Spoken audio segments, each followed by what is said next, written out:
The studio wanted Paul Walker, the director wanted Heath Ledger, Sony wanted Hugh Grant, the director threatened to quit if he didn't get Paul Bettany, and someone accidentally created the most perfect piece of product placement in cinema history without ever meaning to. That was A Knight's Tale, a medieval jousting film with a Queen soundtrack, a fake film critic, and a cast assembled almost entirely through arguments, airport encounters, and birthday parties. Today, 15 facts about A Knight's Tale. From the casting battle that nearly derailed the film before it started, to the spaghetti that replaced an entire CGI budget, to the bonus nobody saw coming, about an actress who appeared in the background of this film, disappeared from Hollywood, and then won an Oscar. Fact 1. The studio wanted Paul Walker. The director held out for something harder to place.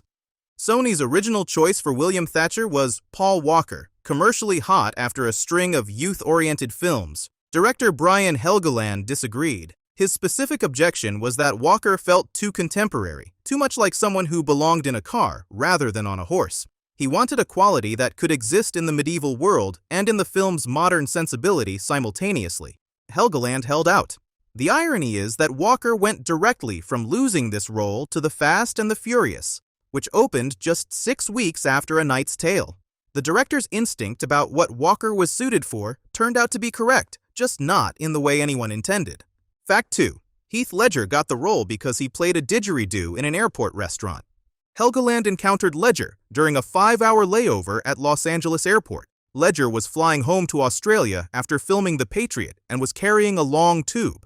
Helgeland asked what was in it. Ledger said it was his didgeridoo, pulled it out, and started playing it in the middle of the restaurant. Helgeland later described the performance as resembling a white Australian Miles Davis.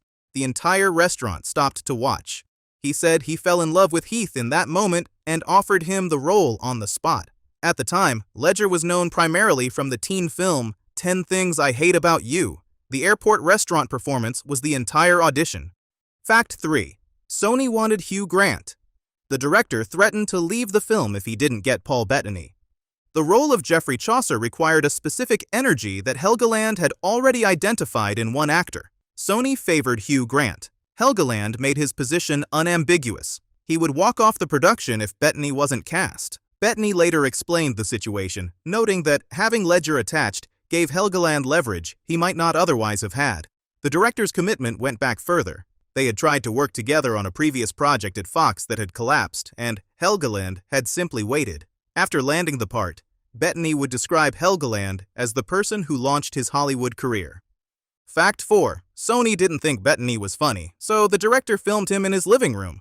Sony's executives had seen audition material and weren't laughing. Or rather than accept the impasse, Helgeland invited Bettany to his house, set up a camera, and filmed an improvised scene in which Bettany pretended to pull a thorn from his foot, lifted his foot to his mouth, and bit the thorn out with his teeth. Helgeland took that living room footage to Sony the following day. The room laughed. He called Bettany immediately and told him he had the part. That thorn removal moment became Chaucer's introduction in the finished film, a living room experiment that went directly into a $65 million production. Fact 5. Sony had also considered Drew Carey for the role. Before the Bettany situation reached its resolution, Sony had proposed Drew Carey. Helgeland's objection was practical. Carey's established comedic identity would immediately pull audiences out of the film. They would see Drew Carey in medieval clothing, not a character. To redirect Sony's attention, Helgeland told the studio that the jousting was the real star of the film. Sony accepted this framing and moved on. It was a tactical misdirection that worked. It was also, ultimately, not entirely inaccurate. Fact 6. Daniel Craig auditioned for the villain and nearly got it, until his hair color became the deciding factor. Long before Casino Royale, Craig came in for Count Adhemar. Helgeland has said the audition was exceptional, and Craig came very close to being cast. The reason he wasn't had nothing to do with the performance. Craig was blonde, Ledger was also blonde. The production wanted the villain to visually contrast with the hero. Craig lost the role because of his hair color. 5 years later, he became James Bond. The actor who got the part, Rufus Sewell, had been on Helgeland's mind for years after a previous audition in which Sewell had spontaneously asked to read for a villain already committed to Antonio Banderas, and had nailed it anyway. Fact 7. The extras had no idea what Bettany was saying, and created an accidental comedy moment. The film was shot largely in the Czech Republic with local extras who didn't speak English. During Chaucer's introduction of Ulrich von Liechtenstein, Bettany delivered his speech to hundreds of people who had no idea what was being said or when to react. The result was complete silence. Bettany looked stunned. Ledger's concerned reaction was genuine. Mark Addy, playing Roland, salvaged the moment by shouting, "Yeah!" giving the extras a cue to cheer. Helgeland liked it so much, he kept it in the film. After that, the production introduced laughboards written in Czech for crowd scenes. Fact 8. The Nike swoosh on Williams' armor was an accident, until it became the most unplanned product placement in cinema history.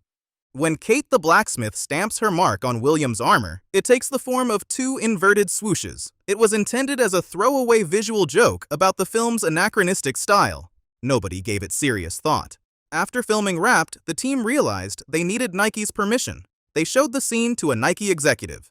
The executive pointed out that one of Nike's founders is named Phil Knight, a knight wearing armor marked with the Knight Company's swoosh. The connection had been sitting there the entire time, entirely unplanned. Helgeland describes it in the DVD commentary as the most perfect accidental product placement in movie history. A role decided in an airport, a villain rejected because of his hair, a shoe company joke that nobody realized was a joke until after filming ended. We're not halfway through. Still coming. The spaghetti that replaced a CGI budget. The 4-minute single-take shot to win an argument about money. And the bonus, an actress who appeared in this film vanished from Hollywood and came back with an Oscar. Fact 9. The cast spent 2 weeks bonding over 12-cent beer in Prague. When Ledger arrived in Prague early and noticed how inexpensive everything was, he invited the rest of the cast to join him. Mark Addy and Alan Tudyk arrived expecting to prepare for horseback riding. They later joked that the riding preparation took one afternoon. The rest was beer and friendship. Beer was 12 cents a pint. Bettany explored Prague's bars, courtyards, and private homes. The group spent 2 weeks on pub crawls before a single frame was shot.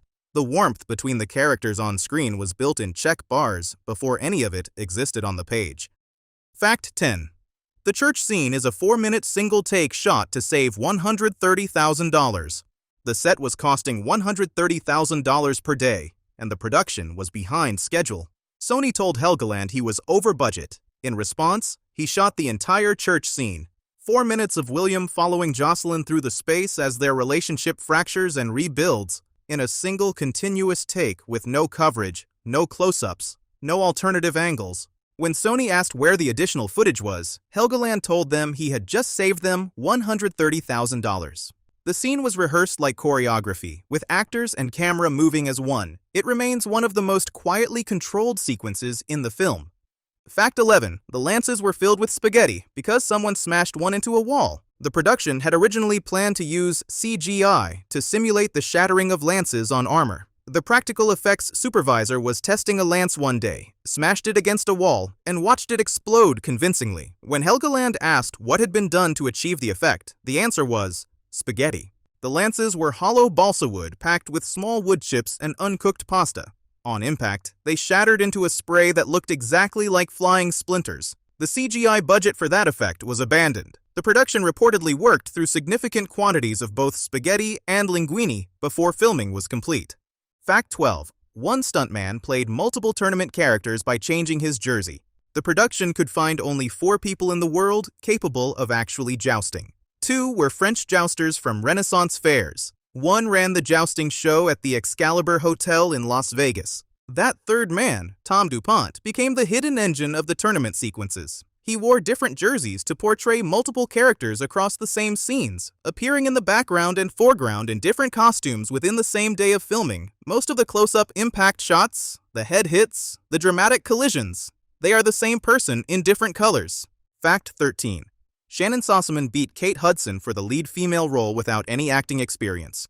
Shannon Sossamon was at a birthday party for Gwyneth Paltrow when the film's casting director noticed her. She was 20 years old, had no acting credits, and had come to the party with a friend working as the DJ. The casting director took her number. 5 months later, she was invited to audition. She read for Lady Jocelyn, working opposite Octavia Spencer, who was assisting with casting. She got the part over Kate Hudson. It was her first feature film. The $65 million production had cast its lead female role to someone standing near a DJ booth at a birthday party. Fact 14. Sony invented a fake film critic and used him to praise the film. In 2001, Newsweek revealed that Sony had fabricated a critic named David Manning, attributed to a Connecticut newspaper. Manning was entirely invented, created by a Sony advertising executive. His fake reviews had been used to promote several Sony releases, including A Knight's Tale, with one quote describing Ledger as this year's hottest new star. Manning had also praised The Animal, Hollow Man, Vertical Limit, and The Patriot, none of which he had seen, because he did not exist. When the scheme was exposed, Sony paid $1.5 million to settle a class action lawsuit. 2 marketing executives were suspended. Fact 15. The sequel was pitched twice and rejected twice, the second time by Netflix in 2024. Helgeland began developing a follow-up almost immediately after filming Wrapped. The story involved Adamar kidnapping Jocelyn and taking her to Constantinople, a boat captured by pirates, and 2 characters becoming galley slaves. A prisoner on the boat carried a treasure map tattooed on his back, kept legible only by volunteers who took turns being flogged to prevent its destruction. Sony passed in 2001. The idea sat dormant for over 2 decades. In April 2024, Helgeland pitched the sequel to Netflix. Netflix also passed. The pirate story remains unfilmed. And now the bonus I've been saving for last. Bérénice Bejo played Christiana, Lady Jocelyn's lady-in-waiting. She was a French-Argentine actress who had grown up in France, built her career in French television and European films, and had never worked on a Hollywood production. A Knight's Tale was her American debut. It did not lead to further Hollywood work. She returned to France. 10 years later, her husband Mikhail Hazanavicius cast her as Peppy Miller in The Artist. The performance earned her an Academy Award nomination for Best Supporting Actress and the César Award for Best Actress.